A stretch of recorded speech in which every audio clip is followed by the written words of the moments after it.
La Ligue des Champions est là, les amis. Salut à tous. Mardi 14 septembre, j'espère que vous êtes en forme où que vous soyez. Et bienvenue, comme d'habitude, à la maison dans mon petit bureau pour ce point média. C'est l'épisode 156 sur YouTube. Beaucoup de choses aujourd'hui. Et donc, cette Ligue des Champions, on aura en toile de fond le match du Paris Saint-Germain qui nous attend demain. Mais ce soir, regardez, il y a un choc énorme. La grande revanche pour le Barça de Memphis Depay qui va affronter le Bayern Munich et peut-être oubliez l'affront, le 8-2, vous vous en souvenez peut-être, c'était le 14 août 2020, un signe d'humiliation historique. C'était à la une de toute la presse, à la fois la presse ici générale et la presse catalane avec le quotidien Sport. Humiliation historique, Lionel Messi était encore là et ça avait marqué la fin d'un cycle. Notez bien, il n'y avait plus d'Espagnols en demi-finale pour la première fois depuis 13 ans. C'est absolument incroyable, véritable honte à la une de Marca et donc la fin d'un cycle honteux ici avec Gérard Piqué, la fin de ce cycle du Barça qui aura vu donc le départ de Lionel Messi direction le Paris Saint-Germain. C'est donc une revanche aujourd'hui pour les Catalans avec ce Força Barça aujourd'hui à la une de Sport et ce duel tactique entre Ronald Koeman et Nagelsmann. C'est un match vraiment très attendu ce soir. À noter que pour le Barça, il y a un signe historique peut-être qui va les aider. Regardez, que vive la Champions, parce que c'est le retour bien évidemment au Camp Nou avec une affluence, 40% d'affluence annoncée selon nos confrères de Sport. Et très intéressant également, lorsque le Barça commence la phase de groupe à domicile, c'est plutôt synonyme de victoire. C'est arrivé à 16 reprises, 15 victoires, un match nul, aucune défaite. Aucune défaite à faire à suivre ce soir face au Bayern. On va rentrer en détail dans ce gros match annoncé avec la conférence de presse hier soir de Ronald Koeman. La question lui a été posée. Est-ce que le Barça est capable d'aller gagner cette Champions League? Je suis incapable aujourd'hui de répondre à cette question. Le flou plane, bien évidemment, c'est la reconstruction côté catalan. Il nous dit, Koeman, que dans le vestiaire, les joueurs ont en tête la performance de Chelsea, le tenant du titre la saison passée. C'est comme une référence pour le vestiaire catalan. On va s'appuyer sur les jeunes, bien évidemment, et notamment avec les Pedri. On a en tête cette infirmerie là qui gonfle avec les Ansu Fati, les Dembélé et Martin Braithwaite, vous le savez notamment. Et donc on devrait avoir peut-être, je dis bien, les débuts de De Jong devant, arrivé de Séville, vous le savez, et le grand retour de Coutinho. Ça, c'est super intéressant. Busquets, le capitaine, s'est également exprimé en conférence de presse. On lui a posé cette question sur le 8-2 parce qu'il était acteur de cette débâcle. Et on va essayer de l'oublier. Voilà ce message. On tourne la page du côté de Busquets. Je vous l'ai dit donc, Braithwaite n'est pas là. Ça, c'est un gros coup dur. Un chaos pour de nombreuses semaines. Il va passer par les mains du chirurgien El Quirófano. Et donc, quel sera ce 11 de départ de Ronald Koeman? Quelle sera sa tactique? Vraisemblablement, il pourrait revenir à ce fameux 3-5-2. À son début, comme entraîneur du Barça, il avait tenté ce coup, changer le sens historique, tactique du Barça.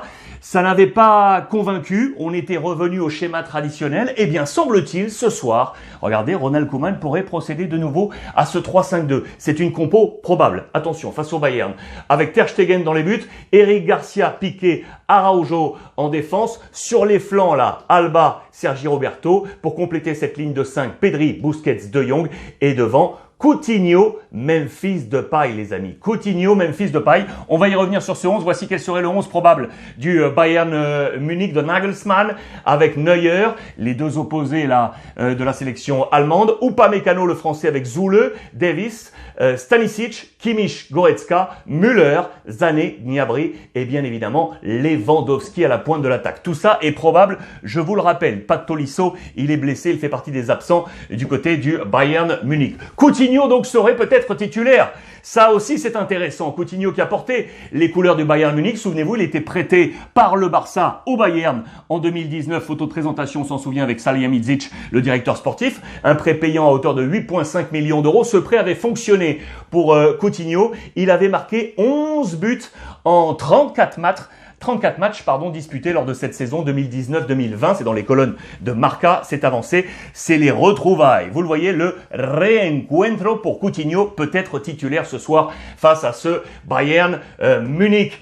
Côté Nagelsmann, là aussi conférence de presse hier de Ligue des Champions. On lui a posé la question, est-ce que ce Barça est meilleur ou non avec ou sans Messi? Regardez la réponse. On peut pas dire que ce Barça est pire sans Messi. Ça, c'est intéressant. C'est pour bien évidemment, avec une méthode Coué, convaincre que le Barça est sensiblement encore le grand Barça. Même si on le sait, ce Barça est diminué face à l'ogre Bayern Munich. On va parler de Neuer. Je vous l'ai dit, l'affrontement entre les deux gardiens là de la Nationalmannschaft avec Neuer ici et Ter Stegen. Les ennemis intimes dans les colonnes de Sport.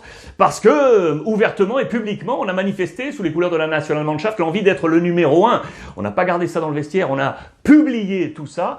Les deux hommes s'apprécient bien évidemment, mais on aimerait bien avoir la place de numéro 1. Ça sera un choc intéressant entre les deux hommes à distance. D'ailleurs, regardez dans les colonnes de Bild, le quotidien allemand. Je salue mon copain Gianni qui m'a envoyé tout ça. Au passage, on se pose la même question en référence au 8-2. Est-ce que sans Messi, est-ce que ce Barça est meilleur ou non que ce fameux Barça du 8-2? C'est exposé dans les colonnes de Bild aujourd'hui. En marge et toujours avec le Bayern Munich. Notez, je vous l'avais dit, Salihamidzic, le directeur sportif, était en rupture. Vous le voyez avec son homologue du Borussia, Zorc. Au sujet de la titularisation ce week-end de Reus. Je vous fais référence à la revue de presse d'hier. Allez jeter un coup d'œil sur YouTube. Salihamidzic, le message est très simple, adressé par nos confrères de Bild. En gros, ferme-la, pardon, et entre guillemets, en gros, ferme-la, occupe-toi de tes affaires du Bayern, ne viens pas de t'occuper des affaires du Borussia Dortmund. Le schéma est là. Attendu ce soir, Barça-Bayern Munich en Ligue des Champions. On va ouvrir une deuxième partie avec d'autres matchs ultra intéressants. Match très attendu, et ça ce sera demain entre l'Inter Milan et le Real Madrid. Côté Real Madrid, il y a un homme là qui éclabousse toutes les unes de presse, c'est monsieur Vinicius, le Brésilien, la une de Marca et de AS. Ici, je joue un peu comme dans la rue. Il y a une liberté, il y a une jeunesse, il y a un esprit sain du côté de Vinicius. La clé de ma réussite aujourd'hui, c'est que Ancelotti croit en moi. Ça, c'est un message très fort de Vinicius. C'est en page intérieure, vous pouvez l'imaginer, donc de Marca. Le transfert de la saison, il était déjà là, mais comme il est en pleine bourre, je vous l'ai dit hier, c'est un joueur qui, la saison passée, ne prenait pas les bonnes décisions sur le dernier geste. Avant, il était très bon. Et puis, au moment du dernier geste, soit la passe D, soit le but, il n'y arrivait pas. C'est pas le cas. Il l'a montré face au Celta. Et peut-être que le grand transfert de cette année, c'est lui. Vinicius, il l'apporte de nouveau. Nos confrères de Marca nous expliquent comment on est passé du Vinicius 1 à ce Vinicius 2 avec la confiance de Florentino Pérez et donc surtout celle de Carlo Ancelotti. C'est vraiment rappelé dans ces colonnes de la part du quotidien Marca. Karim Benzema est à ses côtés. Cette association fonctionne à merveille. Il est le phare dans les colonnes de AS de ce Real Madrid. C'est tout simplement l'une de ses meilleures saisons, l'un de ses meilleurs démarrages à KB9. Vous le voyez, son meilleur début de saison depuis qu'il est au Real Madrid. On parle en nombre de buts, en nombre de passes décisives. Il est absolument incroyable. Il est bien le capitaine de ce Real. Regardez Karim qui est désormais le 10e buteur historique de la Liga. Je vous rappelle que c'est Messi et Cristiano Ronaldo qui sont devant. Mais Benzema maintenant est dans ce top 10. C'est historique et c'est à souligner. Le Real pour affronter l'Inter qui devra faire 3 hommes, ils sont là. Gareth Bale, vous le voyez, Mendy le français et Marcelo. Ça, c'est à suivre dans les plans de Carlo Ancelotti pour affronter l'Inter. Du côté de l'Inter. Alors, la formation de Inzaghi qui a été un peu freinée, vous le savez, le week-end dernier, mais on peut compter sur des hommes forts et notamment lui là. Lautaro Martinez, c'est le trésor de l'Inter dans les colonnes de la Gazzetta dello Sport. Le trésor, pourquoi? Parce que le club a repoussé 3 offres ultra importantes l'été dernier et notamment 90 millions d'euros en provenance de l'Atlético Madrid avec El Cholo Simeone ou encore Tottenham. On a résisté à ces offres. Lautaro Martinez est resté alors que Lukaku, vous le savez, est parti. C'est un homme très très important dans ce trésor. Ça, c'est un détail également important puisque Pintus, vous le savez, qui est aujourd'hui aux côtés d'Ancelotti, le préparateur physique, où était-il juste avant? À l'Inter. Donc c'est une sorte d'espion bien placé qui pourra peut-être donner des clés sur le physique de ce groupe interiste. Il y a un petit détail ici que je vais vous montrer tout de suite. Lautaro, trésor, il y en a un deuxième trésor et lui c'est un trésor 100% Inter. La fable, le conte Di Marco, Federico Di Marco, lui qui est né à l'Inter, toute sa famille est interiste. On nous retrace sa fable ici. Lui c'est un joueur important également dans les plans de l'Inter. Ça sera un joueur à suivre, Di Marco, dans ce match face au Real Madrid. Je vous ai montré la petite image. C'est tout simplement le 3e maillot de l'Inter qui a été présenté. Le voici très certainement pour cette Ligue des Champions, très coloré. Je vous laisse me dire ce que vous vous en pensez via le hashtag Ruiz Club. Les autres clubs italiens engagés dans cette Ligue des Champions, ils sont là, ils sont au nombre de 4, vous le savez, avec donc l'Inter de Lautaro, également avec l'Atalanta, la Juve et l'AC Milan de Zlatan Ibrahimovic, les 4 de Ligue des Champions, parce qu'attention, en championnat, on est un poil bousculé là, de la part des gros, on cherche le nouveau patron en Italie, parce que l'AS Roma ici, au Pioli qui joue les classiques toujours avec l'AC Milan, mais Spalletti avec le Napoli, il y a des nouveaux entrants pour essayer de déstabiliser la Serie A. On va rester pour l'instant sur la Ligue des Champions avec la Juve qui va jouer du côté de Malmö. C'est un match là aussi ultra intéressant parce que la Juve, je vous le rappelle, est 16e de la Serie A. On est en danger avec Max Allegri. Je vous en ai parlé hier. On va compter sur cet homme-là, lui, l'ami Dybala. Pourquoi? Parce que Chiesa est absent. Et attention, là, Max Allegri va devoir trouver les bons plans. On s'interrogeait également sur Szczesny, le gardien qui n'a pas été bon ce week-end. Eh bien, normalement, il devrait être là. Allegri l'avait conforté en conférence de presse très attendue. Allegri qui a reçu le support intégral de l'organigramme de direction de la Juve. C'était lors des dernières séances d'entraînement. Ils sont venus avec au cœur de cet organigramme, bien entendu, c'est monsieur Pavel Nedved. C'est également la photo à la une de Tuttosport.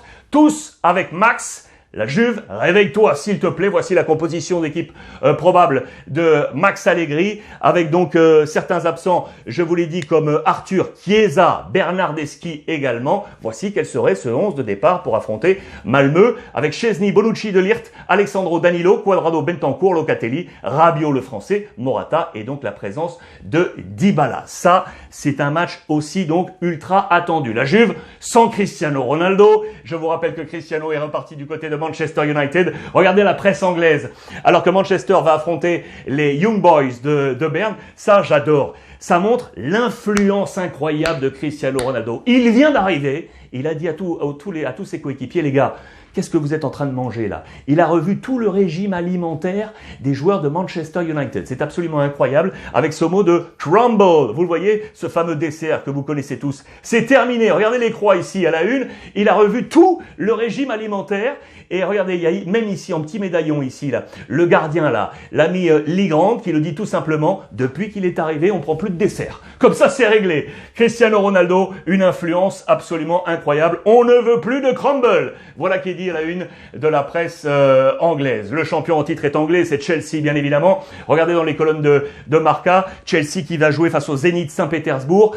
Que donne le champion l'année suivante? Est-ce que ça marche pour un champion en Ligue des Champions l'année suivante? Eh bien, la réponse est non. Regardez, depuis la Formule Champions League, depuis 93-94 avec l'Olympique de Marseille, les clubs champions ont-ils réussi à conserver leur titre? Seul, je dis bien seul, le Real Madrid de Zizou a réussi à le faire à 2 reprises. Vous vous en souvenez, c'était ici. Le dernier en date, le Bayern Munich, était tombé la saison passée en quart de finale. Juste avant, Liverpool était tombé en 8e de finale. Que va faire Chelsea? Pression historique sur les Blues de Chelsea. Voilà pour cette deuxième partie. On ouvre la troisième avec les clubs français, bien évidemment. On y va. Troisième partie de cette revue de presse avec les clubs français et notamment le Paris Saint-Germain. C'est à la une de l'équipe, la Ligue des incroyables talents en énorme Messi parce que Paris est l'ultra favori de cette Ligue des Champions. Mais juste avant, je voulais vous parler également parce que c'était hier le tirage au sort de la Ligue des Champions féminine. Et là, il y a nos clubs français également. Le Paris Saint-Germain est ici dans le groupe B, notamment, regardez, avec le Real Madrid. Le groupe A ici avec la Juve, vous le voyez, notamment face à Chelsea. On pense à l'Olympique Lyonnais, nos Françaises qui sont là dans le groupe avec le Bayern Munich, ici dans le groupe D, et dans le groupe C, le Barça notamment avec Arsenal. Allez les filles, on sera bien évidemment aux côtés de nos équipes féminines dans cette Ligue des Champions. Les Lillois jouent ce soir, les amis. Les Lillois jouent ce soir face aux Allemands de Wolfsburg. Très intéressant dans les colonnes de l'équipe, Lille a pas de loup parce qu'on n'a pas réussi le début de saison. On le sait notamment du côté de l'entraîneur Jocelyn Gourvenec qui va s'appuyer selon nos confrères sur son expérience en tant que joueur et en tant qu'entraîneur en Ligue des Champions pour vous faire oublier ce mauvais début de saison. Il va pouvoir s'appuyer notamment sur 3 guides. Ils sont là ces 3 guides dans les colonnes de l'équipe, les guides de haute montagne. José Fonte, Benjamin André, Burak Yılmaz, c'est eux qui ont permis notamment à Lille de prendre ce titre de champion la saison passée. Ce sont les trois phares, trois classiques. On va s'appuyer sur leur expérience, bien évidemment. Attention en face, parce que Wolfsburg a parfaitement démarré sa Bundesliga, son championnat allemand, notamment avec un homme qu'on connaît très très bien, je l'adore. Joshua Guilavogui, qui sera ici dans ce milieu de terrain, composition d'équipe probable. Voici le 11 de Gouvernek probable. Garbage dans les buts. Reinildo, Botman, Font, Diallo, André, Tcheka, Gomez, Yazissi, Yilmaz et David. Allez Lille, on sera derrière les Dogs ce soir, bien évidemment, pour porter le football français. Le Paris Saint-Germain. Alors on est là. Paris 2022, parce que c'est bien évidemment le grand favori. Regardez, avec Mbappé, avec Messi. Très intéressant, la petite stat ici, 32. Le nombre de matchs d'affilée en phase de groupe où le Paris Saint-Germain a marqué au moins un but. Là, ce sera face à Bruges. C'est un record, c'est absolument incroyable. C'est une série qui a été débutée en novembre 2015. C'est la plus longue série en cours dans la compétition et elle est pour le Paris Saint-Germain. Alors, on se demande comment tactiquement Pochettino va jouer ce match. Vous le savez. Messi, oui, Messi va jouer. Messi devrait être titulaire, ça à n'en pas douter. Mais avec qui? C'est la question que l'on se pose dans les colonnes du Parisien.